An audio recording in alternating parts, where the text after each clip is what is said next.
Hey, I'm Chris Francis, and I'm a commercial director. And the main challenge that every new or up and coming commercial director faces is that you need to be a highly skilled commercial director just to get the opportunities to direct a commercial. And normally, the only way to become a skilled director is having consistent opportunities to practice, along with immediate and accurate feedback. And what Jordan does through his online courses and workshop that I've taken, his coaching calls that I've done, his book that I've read, his podcast that I've binged, is that he imparts a career's worth of wisdom and experience to the up and coming commercial director, so that on your first or your fifth or your 10th commercial that you're directing, you're bringing Jordan's experience along with your own, and then you can add your own unique perspective to win over the clients and create great work. And he also provides honest feedback so you can accurately assess where you're at and what you need to work on to get better. And personally, I don't know of any other resource like it, and as a commercial director myself, I cannot recommend it enough. It's time for Respect the Process, a short chat about commercial filmmaking. Here's your host, director Jordan Brady. Well, thank you, Helen. I appreciate the extra oomph that you put on the intro. Listeners, filmmakers, it is Monday, the 7th of April, 2025. Wow, it has been a crazy 10 days. I'll spare you the long version, but let's go back to Friday of last week. I did a workshop at Chapman University at the Dodge Film School there. And you know, I've done a workshop or two in my day. I've done commercial directing boot camp since 2015, just had our 10th year boot camp. And I think, okay, I'm ready. I did a special deck for Chapman, and I've done private workshops. There's like 50 students, and I'm going, okay, this will be easy. What do they know about the business? I know they know filmmaking because Chapman's one of the best film schools. I go in, there's these 7-foot like banners like you would see at a trade show booth, and they have photographs of the master class teachers from spring 2025, and it stops me in my track. There's Mickey Madsen, Rodrigo Prieto, who is the DP of Barbie.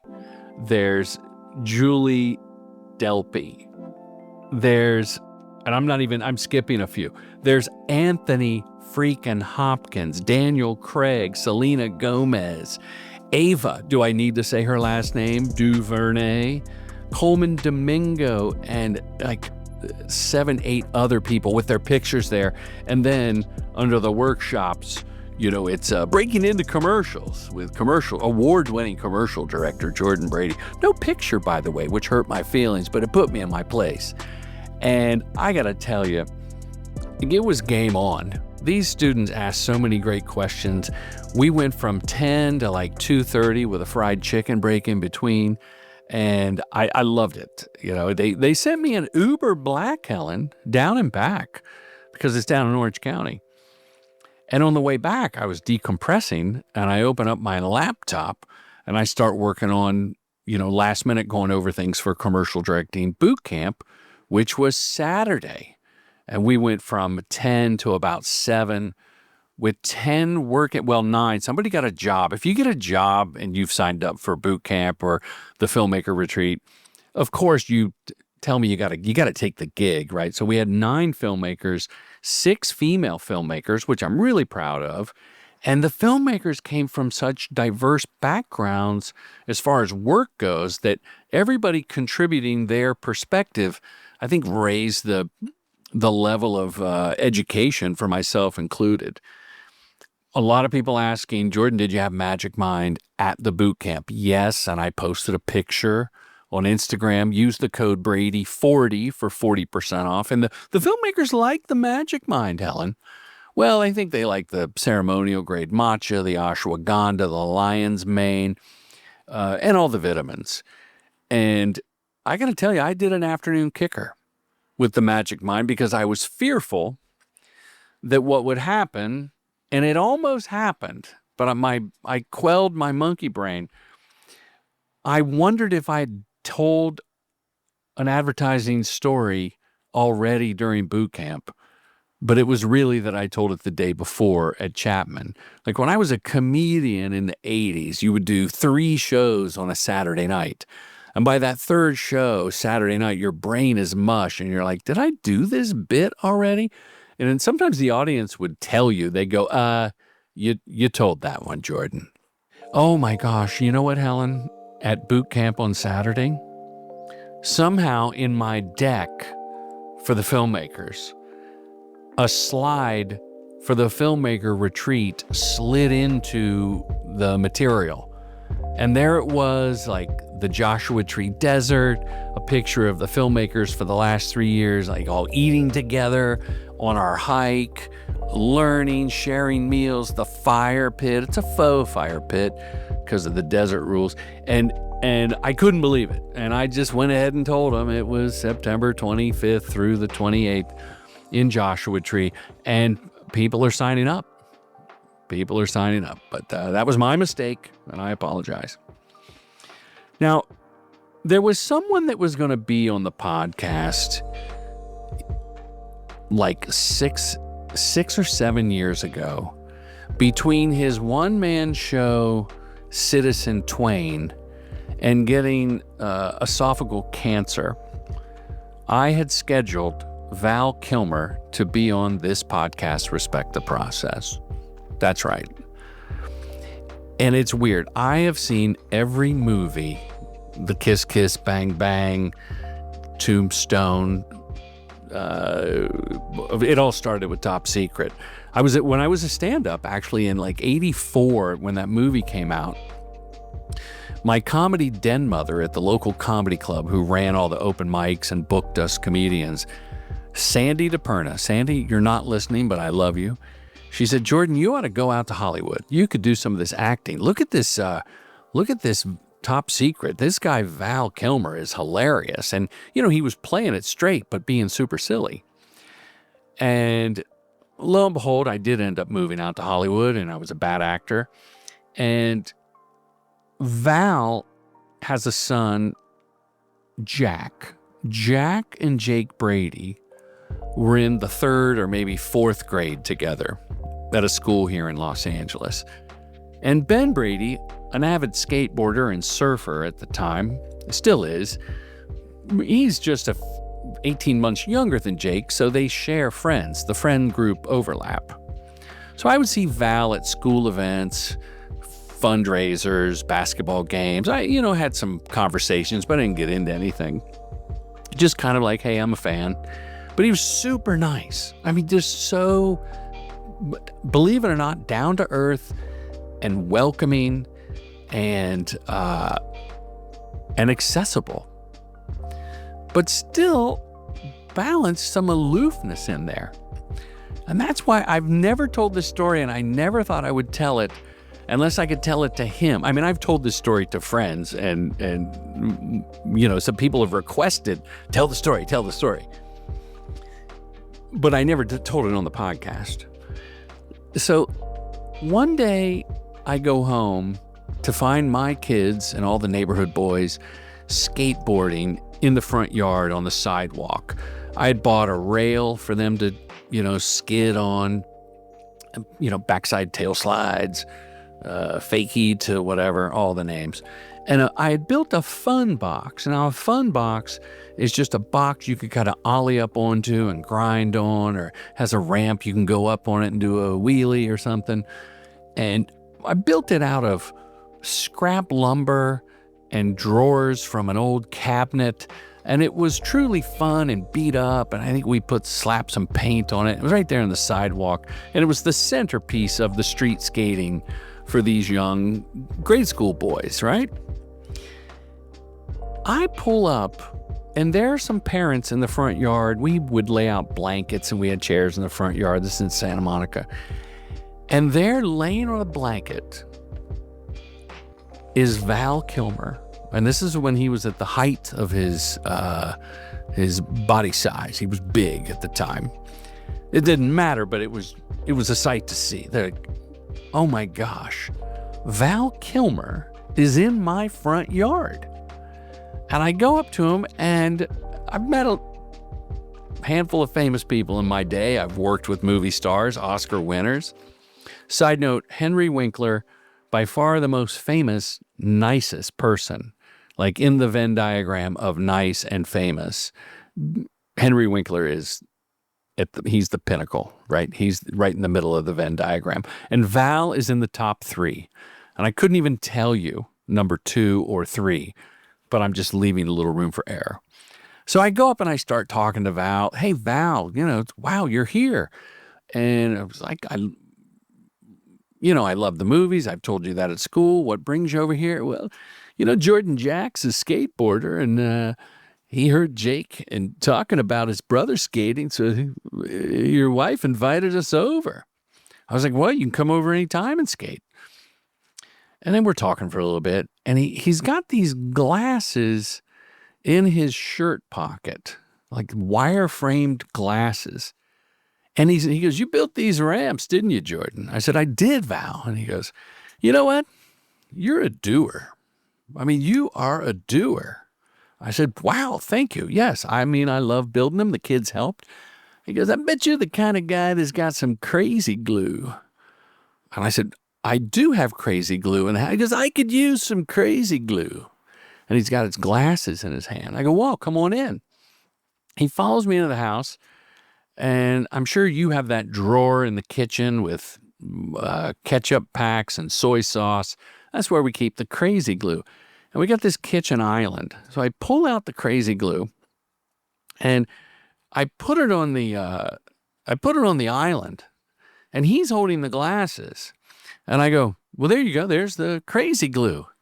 And he looks at me with a movie star twinkle in his eye and a smile. And he goes, I was kind of hoping you'd do it for me. And then he gives me the smile. And everything stopped. And I was so seduced that I started to pick up the crazy glue and reach for his glasses. And then I realized, if I do this for him, I'm going to be his bitch on everything in our relationship. He's going to get me to do everything. But I felt the power like I wanted to. And I stopped and I go, why don't I teach Val how to do the crazy glue? And he just kind of chuckled. He goes, fair enough. So I take out the crazy glue and I go, you want to put one dot here, one dot there. You push it in together. I mean, I effectively ended up doing it for him, but he, kind of faked it as he put the glue and the side of the glasses together on the little hinge thing. And he went, thank you. That's amazing. You are a doer. And I said, well, you're a doer now, Val. And we kind of shared a chuckle there in the kitchen. Later, the same day, the kids are still playing out front. They're going to get some food. We live near this taco place. So he goes, Jordan, do you know how to get email on a Verizon phone? Now, this is 20 years ago, right? And I go, I do have a Verizon phone, but they set it up for me. Val, I think someone at the Verizon store would love to help Val Kilmer set up his email. And he smiled that same smile and he goes, I think you're right. And I pointed to where it was, told him it was like a mile away. And he goes, is it cool if I leave Jack here? I'm going to go to the Verizon store. And he went and he came back later with his email. He goes, good call. They were happy to help me. And he had a sense of humor about the whole thing. But he was like so nice about everything. So I realize I'm rambling. I'll tie it up here. So like a year later, after many of these kinds of encounters, it was spring break. And we had just gotten back from a trip, I want to say to Hawaii. It could have been New York, but we would go to the two for spring break. And, it cost a pretty penny for me. And Val calls and he goes, hey, I'm going to see you at school tomorrow. I want to talk to you about going camping. I was like, oh, I'd love to camp. Camping's one of my favorite things, Val. So I see him at school and he goes, listen, Jack, he really likes Jake and Ben. He doesn't have a lot of other friends, and I'd love it if your family comes camping. I have a ranch in New Mexico with 500,000 acres, and there's trout fishing, and it's out in the middle of nowhere. It's really beautiful. We'll take care of everything. Just want him to have some fun other than our father's, son time. He's going to get bored and want to play. There's a creek. They'll jump in the creek.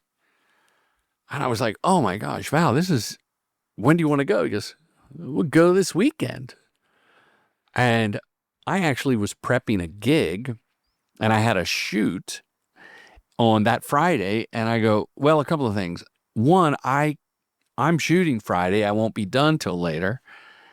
And just as important, I don't think I can afford it, man. I just got back from a vacation, and to just take my whole family to the middle of New Mexico, it wouldn't be prudent right now.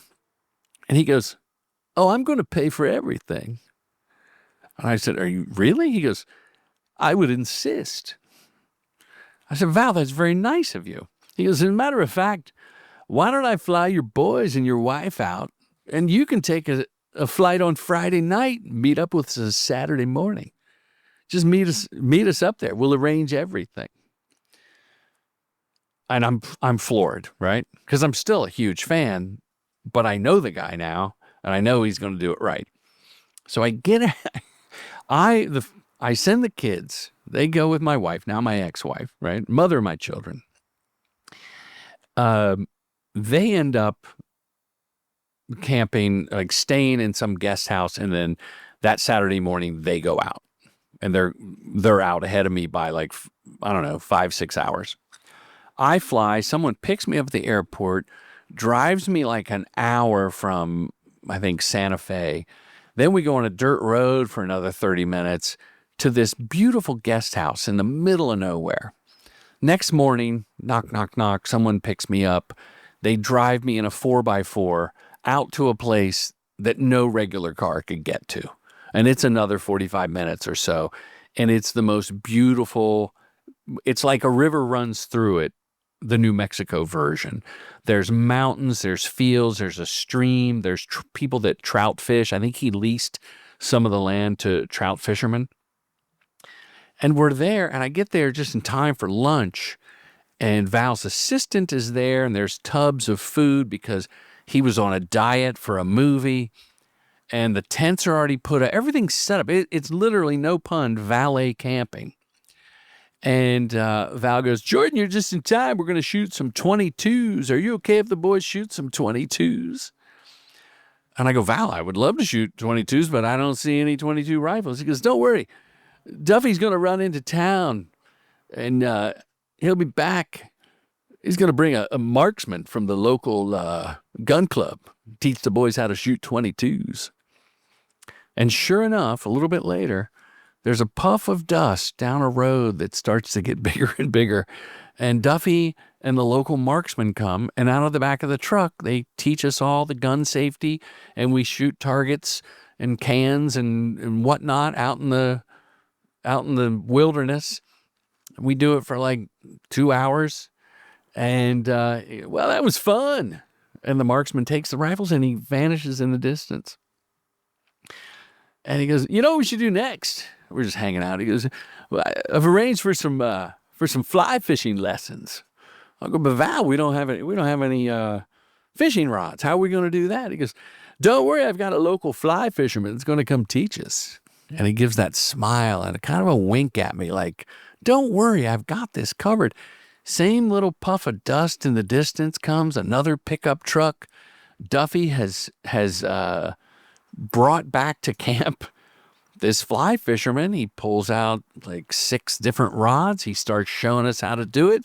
The boys are getting a lesson. I mean, it was just shy of, I actually suspected that there might be a scuba diver with a net full of fish under the water to hook them on so the boys could have the thrill of catching a trout. It was that well planned.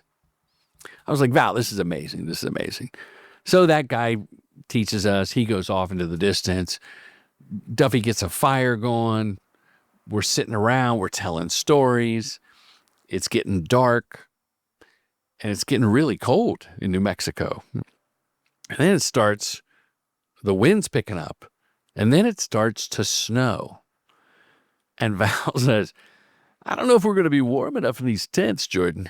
I go, well, Val, what are we going to do? We're out in the middle of nowhere. He goes, if you look up on that mountain, I think we should go up there into Veronica. And I'm like, who's Veronica? Veronica's my Airstream. It's up on that mountain. You look way up there. See that little shiny thing is catching the moonlight? And sure enough, like a little twinkle, like someone with a mirror trying to signal us. The last bit of moonlight is reflecting off of something that turns out to be, I'm talking, it's like way up there. I don't even know how we're going to get up there. And I go, Val, how are we going to get up there? He goes, I've got a Scandinavian troop mover coming that'll take us up the hill. And sure enough, like a 8-wheeled Scandinavian troop mover, and I don't know what country it was from, but it was like this weird, Eastern European combat vehicle that you had to step up into off a couple of steps, like a little ladder. And all of us got in, and we went up these practically vertical hills of a road that had been washed out and everything. And it takes us up to an Airstream that has all the creature comforts of an Airstream that you never tow around the country, that's just there with furry rugs and a heater and a DVD player and a radio and a stove. And we all just got in and laughed and told stories. And it was amazing. Now we're tuckered out from 22s and from fly fishing, and just the nicest guy in sleeping on the couch and falling asleep as we're telling stories. And he pulls me, he goes, Jordan, pulls me aside. Jordan, listen, I've got to be in town by 7. I'm giving a sermon at the local church. If you don't mind, I would like a ride. If you come with me, you can ride the truck back, and that way the kids won't be stranded up here. And it's not like I had a choice, but of course I wanted to. So we get up at 5:15. We drive this old pickup truck with a gear shift on the column, with a clutch. We go down this hill. I don't know how I'm going to get back up. I don't know how I'm going to remember where we are. And just the two of us driving into town. And he goes, I'd welcome you in for the sermon, but I think you're better off going back to the kids. And so I dropped him off. He hops out. He goes in the church. We were early. And he was practicing what he was going to say. He had some note cards. And I got to hear a little bit of it. And I dropped him off, and then we picked him up later in the day. We met him, and there was another convertible, and he traded the convertible for the truck, which stayed in New Mexico. And we took the convertible to the airport. Someone took off with it, and we flew home. And it was just a magical weekend of craziness. And so I wanted to have him on the podcast when he did his one-man show called Citizen Twain, which is a whole nother story. And it was incredible. He walks into the crowd before the show starts, mic'd from the back of the house, and he starts riffing with people, like ad-libbing as Mark Twain, and takes the stage and just goes into this one-man show, which was probably like 85% written, 15% riffed, ad-libbed. He was a wonderful improviser in the context of the show he had written and produced and directed and starred in. And at the end of the show, he would take his curtain call, take his bow, and the makeup artist would come out with a stool and help him start to peel off stuff.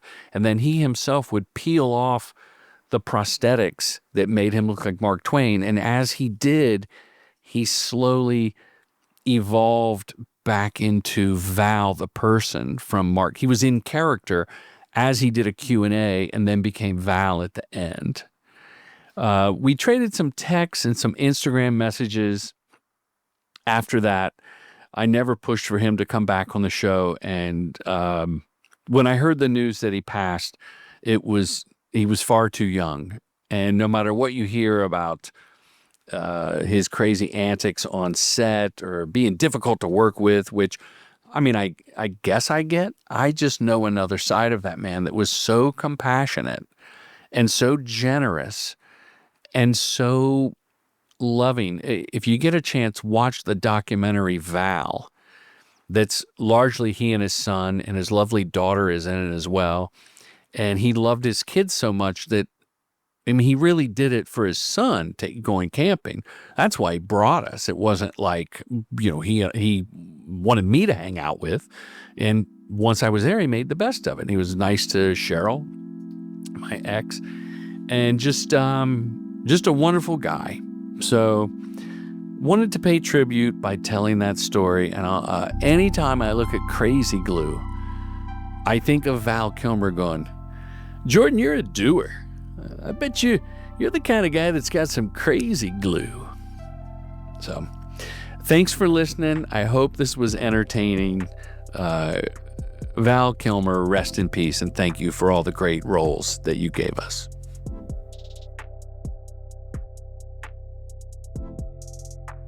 Commercial Directing Film School's mission is to help filmmakers direct commercials professionally. With online courses and in-person boot camps, we demystify the process to get you to the next level, all taught by your accessible mentor, filmmaker Jordan Brady. True Gentleman Industries. We make commercials.